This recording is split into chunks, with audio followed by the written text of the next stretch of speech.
ಈ ಸಂಸ್ಥೆಯಲ್ಲಿ ಬಹಳ ಹಿಂದೆ ಸೇವೆಯನ್ನು ಸಲ್ಲಿಸಿ ಇವತ್ತು ನಮ್ಮ ಜೊತೆ ಇಲ್ಲದೇ ಇರುವಂತಹ ಕೆಲವು ಹಿರಿಯ ಚೇತನಗಳಿಗೆ ಅಂದರೆ ಶಿಕ್ಷಕರಾಗಿ ಸೇವೆ ಸಲ್ಲಿಸಿರುವಂತಹ ದಯವಿಟ್ಟು ಮೌನಾಚರಣೆ ಪ್ರಾರಂಭ.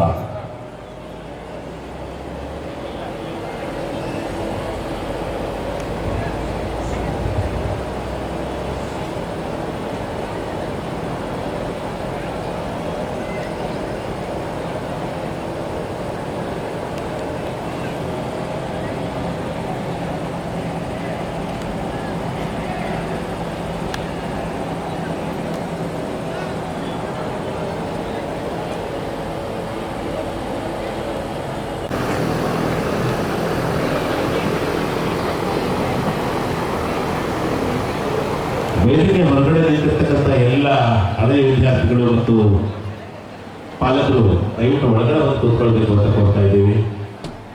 ದಯಮಾಡಿ ನಡುವೆ ನಿಂತಿರ್ತಕ್ಕಂಥ ಸ್ನೇಹಿತರು ಮತ್ತು ಹಿರಿಯರು ಕೂಡ ಕೂತ್ಕೋಬೇಕು ಅಂತ ಕೋರ್ತಾ ಇದ್ದೀವಿ. ಇದೀಗ ಪೂಜ್ಯ ಶ್ರೀ ಸ್ವಾಮಿ ನಿರ್ಭಯಾನಂದ ಸರಸ್ವತಿಜಿಯವರಿಂದ ವಿಶೇಷ ಉಪನ್ಯಾಸ.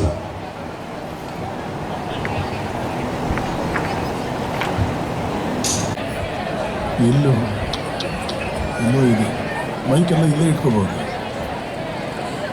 ಮುಂದ್ಗಡೆ ಜಾಗ ಇರೋದು ಇದು ಮೈಕ್ನವ್ರಿಗೆ, ಮೈಕು ಲೈಟಿಂಗು. ಹಲೋ, ಸ್ವಲ್ಪ ಬಾಸ್ ಕಟ್ ಮಾಡು. ಅಲ್ಲಿ ವಾಲ್ಯೂಮ್ ಜಾಸ್ತಿ ಮಾಡು. ಶ್ರೀಮದ್ ಸ್ವಾಮಿ ವಿವೇಕಾನಂದರ ಆಗಿರ್ತಕ್ಕಂಥ ತಮ್ಮ ವೇದಿಕೆ ಮೇಲಿನ ಉಪಸ್ಥಿತಿಯಿಂದ ಈ ಕಾರ್ಯಕ್ರಮಕ್ಕೆ ಒಂದು ವಿಶೇಷವಾದ ಮೆರುಗನ್ನು, ಪಾವಿತ್ರ್ಯವನ್ನು, ಘನತೆ ಅವರ ಹಳೆಯ ವಿದ್ಯಾರ್ಥಿಗಳು ವ್ಯಕ್ತಗೊಳಿಸ್ತಾ ಇರ್ತಕ್ಕಂಥ ಭಾವನೆಗಳನ್ನು ನೋಡಿದರೆ ಮನಸ್ಸು, ಹೃದಯಗಳು ತುಂಬಿ ಬಂತು. ಇಡೀ ದೇಶದ ಭವಿಷ್ಯ ಇರತಕ್ಕಂತಹದ್ದು ಇಂತಹ ಶಿಕ್ಷಕರಲ್ಲಿ. ನಮ್ಮ ದೇಶಕ್ಕೆ ಒಂದು ಸಮಸ್ಯೆ ಏನು ಬಂದಿದೆ ಅಂದ್ರೆ, ಸ್ವಾತಂತ್ರ್ಯದ ನಂತರ ನಾವು ಭಾರತೀಯರಾಗಿ ಉಳಿಯುವುದಿರಲಿ, ಭಾರತೀಯರಾಗಿ ಬದುಕುವುದಕ್ಕೆ ಪ್ರಯತ್ನವನ್ನು ಇನ್ನೂ ಮಾಡಿಲ್ಲ. ಪ್ರಯತ್ನಗಳೇನು? ಯಾವುದೇ ದೇಶದ ಸಂವಿಧಾನ ಮೊದಲನೇ ವಾಕ್ಯದಲ್ಲೇ ಆ ದೇಶ ಅಂದ್ರೆ ಏನು ಅಂತ ಡೆಫಿನೇಷನ್ ಕೊಡುತ್ತೆ. ಅಮೆರಿಕ ಹೇಳುತ್ತೆ, we are an Anglo Saxon race. ಹತ್ಯೆ ಮಾಡ್ಕೊಂಡು ಬಹಳ ದಿನ ಆಯಿತು, ನೀವು ಬದುಕೇ ಇಲ್ಲ. ಹೀಗಾಗಿ ಈ ದೇಶದ ಸಂಸ್ಕೃತಿ ನಾವು ಯಾರು ಅನ್ನೋದನ್ನು ಡಿಫೈನ್ ಮಾಡುತ್ತೆ. ಯಾರು ನೀವು ಅದು ಹೇಳುತ್ತೆ, ನಾವು ಆರ್ಯರು. ಈ ಪದ ತೆಗೆದ್ರೇನೆ ಎಷ್ಟೋ ಜನರಿಗೆ ಒಳಗಡೆನೆ ಸ್ವಲ್ಪ ಇದಿಗಳು ಹೊಟ್ಟೆನಲ್ಲಿ ಓಡಾಡ್ಲಿಕ್ಕೆ ಶುರುವಾಯಿತು. ಈ ಪ್ರಪಂಚದಲ್ಲಿ ಯಾವುದಾದರೂ ಒಂದು ಪದ ಇನ್ನಿಲ್ಲದ ರೀತಿಯಲ್ಲಿ ತಪ್ಪರ್ಥಕ್ಕೆ ಇಂದು ಒಳಗಾಗಿದ್ದರೆ ಆ ಎಲ್ಲಾ ಪದಗಳು ಭಾರತೀಯ ಸಂಸ್ಕೃತಿಗೆ ಸಂಬಂಧಪಟ್ಟಿದ್ದು. ನಮ್ಮವರು ಹೇಳ್ತಾರೆ ಅದರಲ್ಲಿ ಕೆಲವು ಲಕ್ಷಣಗಳಿದೆ. ಆರ್ಯ ಅಂದ್ರೆ ಏನು? ಅದು ಕೆಲವು ಲಕ್ಷಣಗಳನ್ನು ಹೊಂದಿರತಕ್ಕಂಥ ಒಂದು ಜನ. ಹಾಗೆ ಆಂಗ್ಲೋ ಸ್ಯಾಕ್ಸನ್ ರೇಸ್ ಅಂತ ಅಮೆರಿಕನ್ಸ್ ಕರೀತಾರೆ. ಜರ್ಮನಿ, ಇಂಗ್ಲೆಂಡ್ ಮತ್ತೆ ಇತ್ಯಾದಿ ಬೇರೆ ಬೇರೆ ದೇಶಗಳ ರಾಜಕೀಯ, ಸಾಮಾಜಿಕ ಸ್ವಲ್ಪ ವೇದಿಕೆ ಮೇಲಿರೋರು ಮೊಬೈಲ್ನಲ್ಲಿ ಮಾತನಾಡುತ್ತಿರುವವರು ಲಕ್ಷಣಗಳಲ್ಲ, ಒಂದು ಲಕ್ಷಣವನ್ನು ಮುಂದೆ ಹೇಳಬೇಕಾಗಿದೆ. ಏನದು?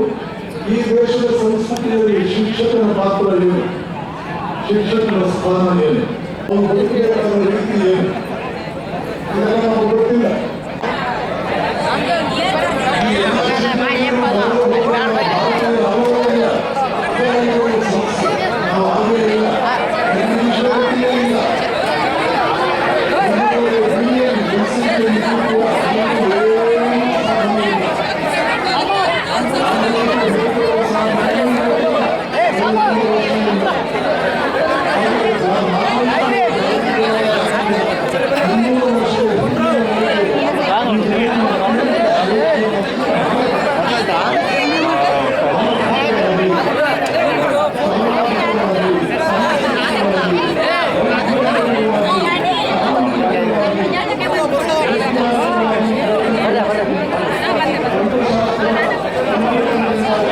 ಇನ್ನು ಕೆಲವು ಮಕ್ಕಳಿಗೆ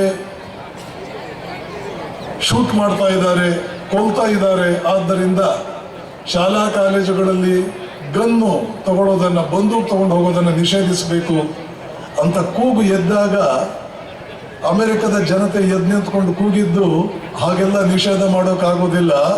ಅದು ನಮ್ಮ ಜನಾಂಗದ ಲಕ್ಷಣ. ನಾವು ಹುಟ್ಟಿನಿಂದ ಬಂದೂಕು ಇಟ್ಕೊಂಡೇ ಬಂದಿದ್ದೇವೆ. ನಾವು ನಮ್ಮ ದೇಶಗಳನ್ನು ಬಂದೂಕಿನ ಸಹಾಯದಿಂದ ಕಟ್ಟಿದ್ದೇವೆ.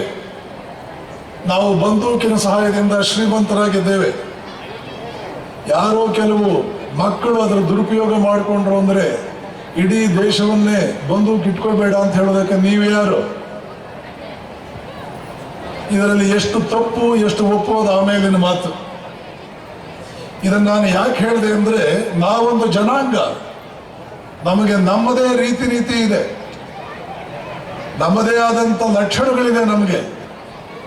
ಅದರಿಂದ ಒಂದೆರಡು ತಪ್ಪುಗಳಾಗಿರಬಹುದು, ಯಾರಿಂದ ಆಗಿಲ್ಲ ತಪ್ಪುಗಳು. ಆದರೆ ನಾವು ನಮ್ಮ ಜನಾಂಗವಾಗಿ ಉಳಿಬೇಕು, ನಾವು ನಾವಾಗಿಯೇ ಉಳಿಬೇಕು. ಯಾರೋ ನಮ್ಮನ್ನು ನೀವು ಯಾರು ಅಂತ ಹೇಳೋದಲ್ಲ. ಇದು ಉದ್ಧಾರವಾಗುವುದಕ್ಕೆ ಮನುಷ್ಯನಿಗಿರಬೇಕಾದ ಮೊದಲನೇ ಲಕ್ಷಣ. ಇಂಗ್ಲಿಷಲ್ಲಿ ಇದನ್ನು ಕರೀತಾರೆ ಇಂಡಿವಿಜುವಾಲಿಟಿ. ನೀನು ಯಾರು, ನಿನ್ನತನ ಏನು? ಅವನು ನನಗೆ ಹೀಗೆ ಬೈದಿದ್ದಾನೆ, ನಾನು ಬದಲಾವಣೆ ಆಗಬೇಕು. ಇವರು ಹೊಗಳ್ತಾ ಇದ್ದಾರೆ, ನಾನು ಬದಲಾವಣೆ ಆಗಬೇಕು. ಇವ್ರಿಗೆ ಇಷ್ಟ ಆಗ್ತಾ ಇಲ್ಲ. ಶಿಕ್ಷಣ ಅಂದ್ರೆ ಏನು?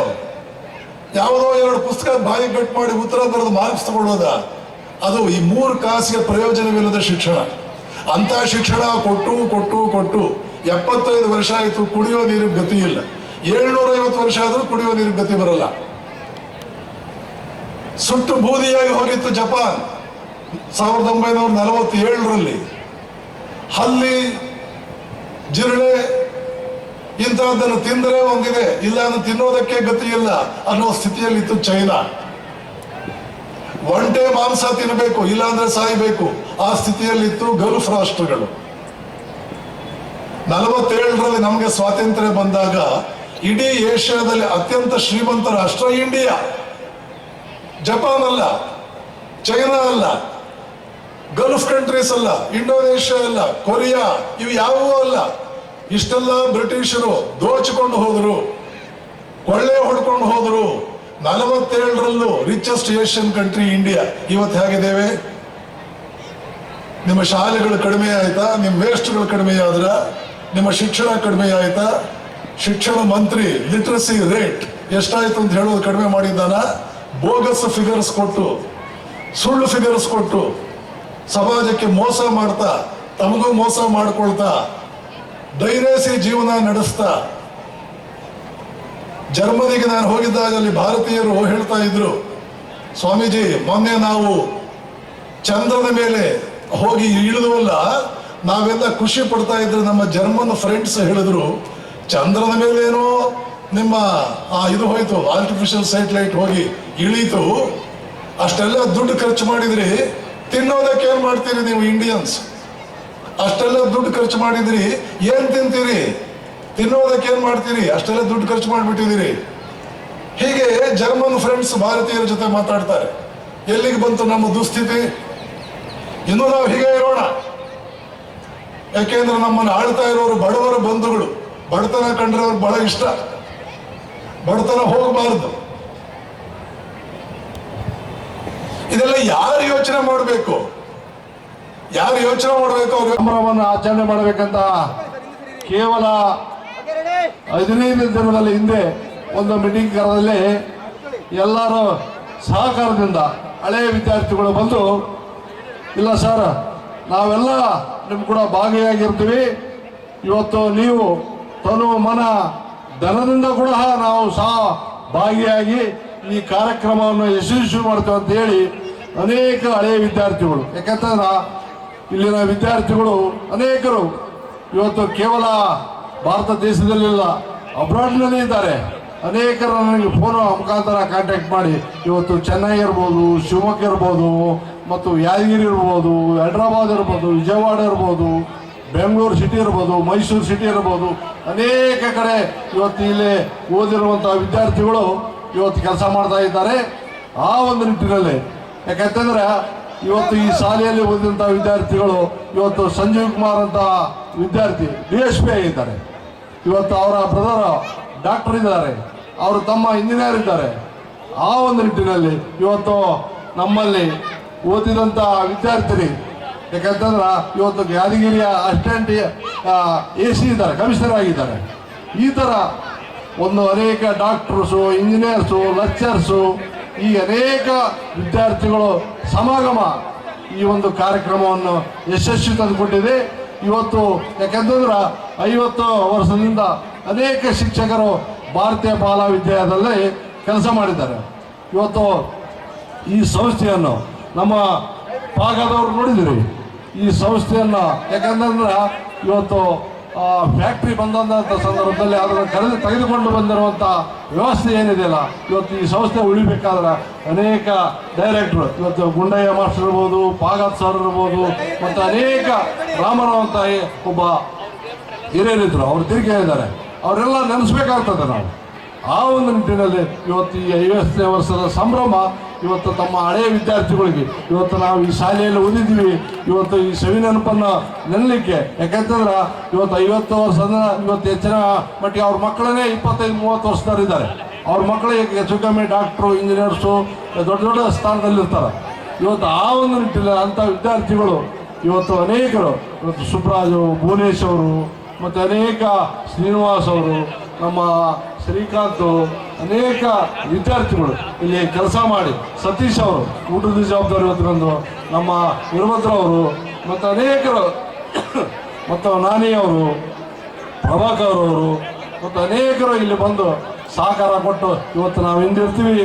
ಬೆಂತಟ್ಟುವ ಮೂಲಕ ಇವತ್ತು ಈ ಶಾಲೆಯ ಗತವೈಭವವನ್ನು ಮುಂದಿನ ದಿನಮಾನದಲ್ಲಿ ಒಂದು ಸ್ಥಾಪನೆ ಆಗಬೇಕೆಂಬ ಕಲ್ಪನೆ ಇಟ್ಟುಕೊಂಡು ಈ ಒಂದು ಸುವರ್ಣ ಸಂಭ್ರಮ ಯಶಸ್ವಿ ಆಗಬೇಕೆಂಬ ಕಲ್ಪನೆಯನ್ನು ಕೊಟ್ಟು ಇವತ್ತು ಕೇವಲ 15-20 ದಿನದಲ್ಲಿ ಈ ಒಂದು ಕಾರ್ಯಕ್ರಮ ಇಷ್ಟರ ಮಟ್ಟಿಗೆ ಯಶಸ್ವಿ ಆಗಲಿಕ್ಕೆ ಇವತ್ತು ಹಳೆಯ ವಿದ್ಯಾರ್ಥಿಗಳು ಮತ್ತು ಹೊಸ ವಿದ್ಯಾರ್ಥಿಗಳು ಮತ್ತು ಸಿಬ್ಬಂದಿ ವರ್ಗ, ಶಿಕ್ಷಕರ ವರ್ಗ ಎಲ್ಲರೂ ಈ ಯಶಸ್ವಿ ಕಾರಣರಾಗಿದ್ದಾರೆ. ಆ ಒಂದು ನಿಟ್ಟಿನಲ್ಲಿ ಯಾಕೆಂತಂದ್ರೆ ಅನೇಕ ವಿದ್ಯಾರ್ಥಿಗಳು ಇಲ್ಲಿ ದುಡಿದಿದ್ದಾರೆ. ಮತ್ತು 2018 ಬ್ಯಾಚಿನ ವೀರೇಶ್ ಇದ್ದಾರೆ, ಅವನು ಭಾಳ ಆ್ಯಕ್ಟಿವ್ ಆಗಿ ಕೆಲಸ ಮಾಡ್ತಿದ್ದಾರೆ. ಆ ಥರ ವಿದ್ಯಾರ್ಥಿಗಳು ಹೆಸರು ಬಿಟ್ಟಿರ್ತೀವಿ ನಾವು ಕೆಲಸ ಮಾಡಿದಂಥವ್ರಲ್ಲ. ಯಾಕಂದ್ರೆ ಅವರು ಇವರನ್ನ ಅಲ್ಲಾರದೆ ಎಲ್ಲರನ್ನೂ ಮನದ ಹೃದಯದಲ್ಲಿ ನಡೆಯುವಂಥ ಈ ಒಂದು ಕಾರ್ಯಕ್ರಮ ಏನು ಉದ್ಘಾಟನೆ ಕಾರ್ಯಕ್ರಮ ಏನು ಹಳೆಯ ವಿದ್ಯಾರ್ಥಿಗಳ ಇವತ್ತು 50ನೇ ವರ್ಷದ ಸುವರ್ಣ ಮಹೋತ್ಸವದ ಕಾರ್ಯಕ್ರಮ ಏನು ನಿರ್ಭಯಾನಂದ ಮಹಾಸ್ವಾಮಿಗಳು ಇವತ್ತು ಅನೇಕ ವಿಚಾರಗಳನ್ನು ತಮಗೆ ಹೇಳಿದರು. ಇವತ್ತು ಭಾರತದ ಪರಂಪರೆ, ಸಂಸ್ಕೃತಿ, ಇವತ್ತು ನಮ್ಮ ದೇಶದ ಆಗುಹೋಗುವ ಬಗ್ಗೆ, ನಮ್ಮ ಮಕ್ಕಳ ಭವಿಷ್ಯದ ಬಗ್ಗೆ ಇವತ್ತು ನಾವು ಉಳಿಯಂತ ಇರುವಂಥ ಮಕ್ಕಳಿಗೆ ಧೈರ್ಯ ತುಂಬುವಂಥ ಕೆಲಸ, ಧೈರ್ಯವನ್ನು ತುಂಬುವಂಥ ಕೆಲಸ, ನಾವು ಯಾವ ಥರ ಬೆಳೆಸ್ಬೇಕೆಂಬ ಕಲ್ಪನೆ ಕೊಡುವಂಥ ಕೆಲಸ ಮಾಡಬೇಕೆಂಬ ಕಲ್ಪನೆಯನ್ನು ಇವತ್ತೆಲ್ಲ ತಂದೆ ತಾಯಿಗಳಿಗೆ ಶಿಕ್ಷಕರಿಗೆ ಕೊಟ್ಟರು. ಅವತ್ತೀಗ ನಾವು ಬರಬೇಕಾದ್ರೆ ಅವರೊಂದು ಮಾತು ಹೇಳಿದರು, ನಾನು ಎಲ್ಲ ಶಿಕ್ಷಕರನ್ನು ಸೇರಿಸಿ ನಾವೊಂದು ಬಂದು ನಿಮಗೆ 1 ಅವರ್ ಒಳ್ಳೆ ಲೆಕ್ಚರಿಂಗ್ ಕೊಡ್ತೀನಿ, ನಾನು ಉಪನ್ಯಾಸ ಕೊಡ್ತೀನಿ. ಇವತ್ತು ನಮ್ಮ ದೇಶದ ಭವಿಷ್ಯವನ್ನು ನಾವು ರೂಪಿಸಬೇಕಾಗಿದೆ. ಇವತ್ತು ಶಿಕ್ಷಕರು ರೂಪಿಸಬೇಕಾಗಿದೆ, ತಂದೆ ತಾಯಿಗಳು ರೂಪಿಸಬೇಕಾಗಿದೆ. ಯಾವೊಬ್ಬ ರಾಜಕಾರಣಿಗಳಲ್ಲ, ಯಾವೊಬ್ಬ ಇಂಜಿನಿಯರ್ ಅಲ್ಲ, ಯಾವೊಬ್ಬ ಡಾಕ್ಟರ್ ಅಲ್ಲ ಎಂಬ ಕಲ್ಪನೆಯನ್ನು ಇವತ್ತು ಶಿಕ್ಷಕರು ಇವತ್ತು ಕಾಡಕಲ್ಲನ್ನು ಮೆಟ್ಲಾಗಿ ಮಾಡುವಂಥ ಕೆಲಸ, ಮೂರ್ತಿಯಾಗಿ ಮಾಡುವಂಥ ಕೆಲಸ, ಇವತ್ತು ಅನೇಕ ಕೆಲಸ ಕಾರ್ಯಗಳನ್ನು ಯಾರಾದರೂ ಮಾಡಿದರೆ ಅದು ಗುರು ವೃಂದ ಶಿಕ್ಷಕರಂದ್ರೆ ತಪ್ಪಾಗಲಿಕ್ಕಲ್ಲ. ಆ ಒಂದು ನಿಟ್ಟಿನಲ್ಲಿ ಇವತ್ತು ಶಿಕ್ಷಕರ ಇವತ್ತು ಜಪಾನ್ ದೇಶದಲ್ಲಿ ಶಿಕ್ಷಕರ ಸಂಬಳ ಭಾಳ ದೊಡ್ಡದ ಮಟ್ಟದಲ್ಲಿದೆ. ಇಲ್ಲಿ ನೋಡಿದ್ರೆ ಇವತ್ತು ಶಿಕ್ಷಕರು ಇವತ್ತು 140 ಕೋಟಿ ಜನಸಂಖ್ಯೆಯಲ್ಲಿ ಇವತ್ತು ಶಿಕ್ಷಕರ ಇವತ್ತು ಮುಂದಿನ ಭವಿಷ್ಯತ್ತ ಭಾರತವನ್ನು, ವಿಶ್ವಗುರು ಭಾರತವನ್ನು ನೋಡಬೇಕಂದ್ರೆ ಇವತ್ತು ಕೇವಲ 25 ವರ್ಷದಲ್ಲೇ ಇಡೀ ದೇಶವನ್ನು ಬದಲಾವಣೆ ಮಾಡುವಂಥ ಶಕ್ತಿ ಶಿಕ್ಷಕರಿಗೆ ಅಂತ ನಿರ್ಮಲಾನಂದ ಸ್ವಾಮಿಗಳು ಹೇಳಿದ್ರು. ಈಗ ಆ ಒಂದು ನಿಟ್ಟಿನಲ್ಲಿ ಇವತ್ತು ನಾವೆಲ್ಲರೂ ಇವತ್ತು ಶಿಕ್ಷಕರಿಗೆ ಬಹಳ ಮಹತ್ವವನ್ನು ಕೊಟ್ಟು ಅವರ ಮುಂದಿನ ನಮ್ಮ ಮಕ್ಕಳ ಭವಿಷ್ಯವನ್ನು ನಿರ್ಮಾಣ ಮಾಡುವಂಥ ಕೆಲಸದಲ್ಲಿ ನಾವು ನೀವೆಲ್ಲರೂ ಮಾಡುವಂಥ ಕೆಲಸ ನಾವು ಮಾಡೋಣ. ಇವತ್ತು ಯಾಕಂತಂದ್ರೆ ನಮ್ಮ ಹೇಮಂತ್ ರಾಜ್ ಅವರು ಪ್ರಾಸ್ತಾವಿಕದಲ್ಲಿ ಒಂದು ಮಾತಾಡಿದರು. ಇವತ್ತು ಇಲ್ಲೆಲ್ಲ ಕಲಿಯುವಂಥ ವ್ಯವಸ್ಥೆ ಇವತ್ತು ಫ್ಯಾಕ್ಟ್ರಿಯಲ್ಲಿ ಇರುವಂಥ ಅನೇಕ ಇಂಜಿನಿಯರ್ಸು ಮತ್ತು MDಗಳು ಮತ್ತು ಅನೇಕ ಹಿರಿಯರು ಇವತ್ತು ಇಲ್ಲಿ ಕಲಿಬೇಕಾಗಿದೆ. ಇವತ್ತು ಈ ಮಕ್ಕಳ ಭವಿಷ್ಯವನ್ನು ನಿರ್ಮಾಣ ಮಾಡಬೇಕಾಗಿದೆ. ನಮ್ಮ ಮಕ್ಕಳ ಭವಿಷ್ಯವನ್ನು ನಿರ್ಮಾಣ ಮಾಡಬೇಕಾದ ಕಲ್ಪನೆ ಇಟ್ಟಿರುವಂಥ ಇಲ್ಲಿ ದುಡಿಯುವಂಥ ಎಲ್ಲ ಇಂಜಿನಿಯರ್ ಮಕ್ಕಳು, ಇಲ್ಲಿ ಸುತ್ತಮುತ್ತಲಿರುವಂಥ ರೈತರ ಮಕ್ಕಳು, ಮತ್ತು ಗಂಗಾವತಿಯಿಂದ ಅನೇಕ ಬಿಸ್ನೆಸ್ ಮಾಡುವಂಥರ ಮಕ್ಕಳು ಅನೇಕರು, ಎಲ್ಲ ಮಕ್ಕಳು ಇವತ್ತು ಇಲ್ಲಿ ದುಡಿಯುವಂಥ ಕಾರ್ಮಿಕ ವರ್ಗ ಇರ್ಬೋದು, ರೈತ ವರ್ಗ ಇರ್ಬೋದು, ಇಂಜಿನಿಯರ್ ವರ್ಗ ಇರ್ಬೋದು, ಡಾಕ್ಟರ್ ವರ್ಗ ಇರ್ಬೋದು, ಬಿಸ್ನೆಸ್ ಮಾಡುವಂಥ ವರ್ಗ ಇರ್ಬೋದು, ಎಲ್ಲ ಮಕ್ಕಳ ಭವಿಷ್ಯಕ್ಕೋಸ್ಕರ ಇವತ್ತು ಅಂದಿನ ದಿನಮಾನದಲ್ಲಿ ದಿಟ್ಟ ಹೆಜ್ಜೆಯನ್ನಿಟ್ಟು ಈ ಸ್ಕೂಲನ್ನು ಪ್ರಾರಂಭ ಮಾಡಿದರು. ಆ ಒಂದು ನಿಟ್ಟಿನಲ್ಲಿ ಕೇವಲ ಕಾರ್ಮಿಕರಿಗೆಲ್ಲ, ಕೇವಲ ಬಿಸ್ನೆಸ್ ಮಂದಿಗೆಲ್ಲ, ಕೇವಲ ಡಾಕ್ಟರ್ ಮಕ್ಕಳಿಗೆಲ್ಲ, ಕೇವಲ ಇಂಜಿನಿಯರ್ ಮಕ್ಕಳಿಗೆಲ್ಲ ಇಲ್ಲ, ಎಲ್ಲ ಮಕ್ಕಳಿಗೆ ಈ ಒಂದು ಹೈದರಾಬಾದ್ ಕರ್ನಾಟಕ ಮಾಡಲಿ ಕಲ್ಯಾಣ ಕರ್ನಾಟಕ ಸಂಸ್ಥೆ ಇವತ್ತು ಫಾದರ್ ಆಫ್ ಸ್ಕೂಲ್ ಅಂದ್ರೆ ತಪ್ಪಾಗಲಿಕ್ಕಿಲ್ಲ ಈ ಭಾಗಕ್ಕೆ, ರಾಯಚೂರು ಮತ್ತು ಕೊಪ್ಪಳಕ್ಕೆ. ಯಾಕೆಂದ್ರೆ ಅದು ಮೊಟ್ಟ ಮೊದಲಿಗೆ ಇಂಗ್ಲೀಷ್ ಮೀಡಿಯಂ ಸ್ಕೂಲು. ಆ ಒಂದು ನಿಟ್ಟಿನಲ್ಲಿ ಇವತ್ತು ಅನೇಕ ಸ್ಕೂಲು ಎತ್ತರ ಮಟ್ಟಿಗೆ ಬೆಳೆದಿದ್ದಾವೆ. ಆ ಒಂದು ನಿಟ್ಟಿನಲ್ಲಿ ಇವತ್ತು ತಮಗೆಲ್ಲ ಗೊತ್ತಿದೆ ಈಗ ಸ್ಕೂಲಿನ ಪರಂಪರೆ ಮತ್ತು ಈ ಸ್ಕೂಲಿನ ಫ್ಯಾಕ್ಟ್ರಿಯ ಪರಿಸ್ಥಿತಿ ಮತ್ತು ಇದು ಗೌರ್ಮೆಂಟ್ ಮಾರಿದಂಥ ಪರಿಸ್ಥಿತಿ. ಆ ಒಂದು ನಿಟ್ಟಿನಲ್ಲಿ ಇವತ್ತು ಘಟವಿವಾಹನ ಪ್ರಾರಂಭ ಮಾಡಬೇಕಾದ್ರೆ ನಾವು ಅನೇಕ ಇವತ್ತು ಕೋರ್ಟು ಕಚೇರಿಗಳು, ಸುಪ್ರೀಂ ಕೋರ್ಟ್ ಮಟ್ಟಿಗೆ ಅನೇಕ ಇದು ಕಾಯಿಲೆಯನ್ನು ಮುಕ್ತ ಮಾಡುವಂಥ ಕೆಲಸ ನಾವು ಮಾಡಬೇಕಾಗಿದೆ.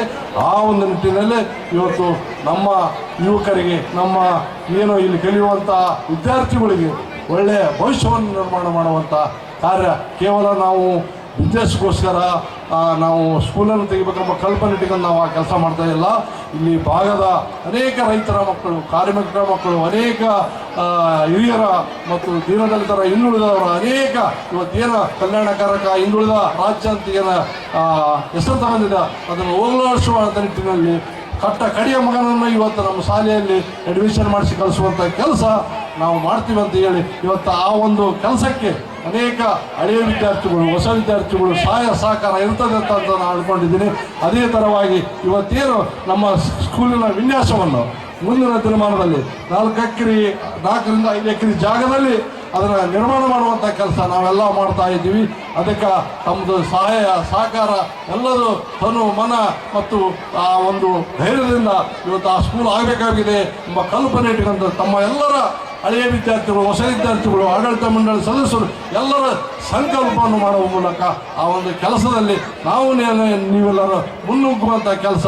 ಯಾಕೆಂತಂದ್ರೆ ನಮ್ಮೆಲ್ಲರ ಹಿಂದೆ ಗುರುಗಳಿದ್ದಾರೆ.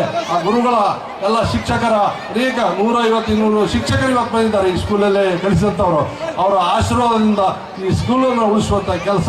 ಯಾಕೆಂತಂದರೆ ಇವತ್ತು ನಾವು ಇರ್ತೀವಿ ಎಲ್ಲ ಗೊತ್ತಿಲ್ಲ, ಇನ್ನು 10 ಅಂದ್ರೆ 20-30 ವರ್ಷ ಇರ್ಬೋದು ನಾವು.